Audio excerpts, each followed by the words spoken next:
Shalom, selamat malam. Nanas busuk. Di abad 19, seorang pengusaha toko buah Yu dari Cina mengangkut 50 keranjang nanas dari Laiyang menuju Shanghai. Karena perjalanan cukup jauh, maka sebagian nanas pun membusuk dan harus dibuang. Di seberang toko buah Yu tinggallah sepasang suami istri yang miskin. Mereka memungut nanas-nanas yang mulai busuk itu, lalu mengupasnya, memilih bagian-bagian yang masih baik dan memotong-motongnya menjadi potongan-potongan kecil, lalu mereka menjualnya. Ternyata dagangan itu sangat laku terjual. Lalu mereka memutuskan untuk membeli semua nanas-nanas yang mulai busuk, dan mereka juga menjual kue nanas yang mereka olah sendiri. Pemilik toko Yu merasa iri dengan mereka. Dia ingin menjatuhkan nama baik pasangan tersebut dengan memberitahu masyarakat bahwa nanas yang mereka jual adalah nanas yang busuk. Pemilik toko itu pun menempelkan tulisan yang berbunyi Tianzi Dao, artinya langit pun tahu.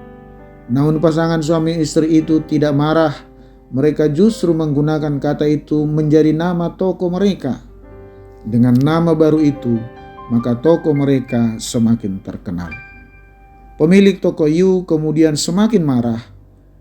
Dia kemudian menggambar kura-kura di toko suami istri yang miskin itu dan menulis kata-kata tidak tahu malu. Dan ternyata mereka juga tidak marah. Mereka justru menggunakannya sebagai logo toko mereka. Mereka berpikir logo itu bagus karena kura-kura melambangkan umur panjang. Hingga kini, toko dan merek kue Tianzi Dao yang bergambar kura-kura menjadi merek terkenal di Shanghai. Saudara, rasa iri dan dengki sering menguasai seseorang, terlebih ketika mereka melihat bahwa orang lain lebih berhasil. Kita pasti akan menemukan situasi seperti itu dimanapun kita berada, termasuk di dalam gereja. Ingat saudara, meski demikian kita tidak perlu menghiraukan apalagi membalas mereka. Saudara dan saya, serta pendengar yang saya cintai, jadikan itu sebagai saran introspeksi diri. Jadi sikapi hal itu secara positif dengan pikiran dan tindakan yang memuliakan Tuhan.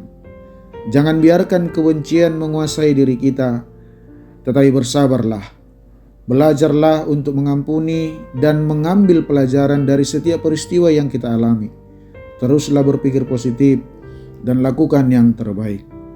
Jadikan masalah, gesekan, serta tekanan itu sebagai pemicu semangat untuk maju, sekaligus sebagai batu loncatan untuk naik kelas, meraih keberhasilan yang lebih besar. Kolose 3 ayat 13, demikian firman Tuhan.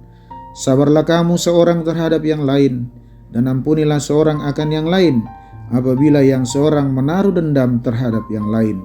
Sama seperti Tuhan telah mengampuni kamu, kamu perbuat jugalah demikian. Saya, Pendeta Urincan Siahaan, dalam Senandika Gembala GKO.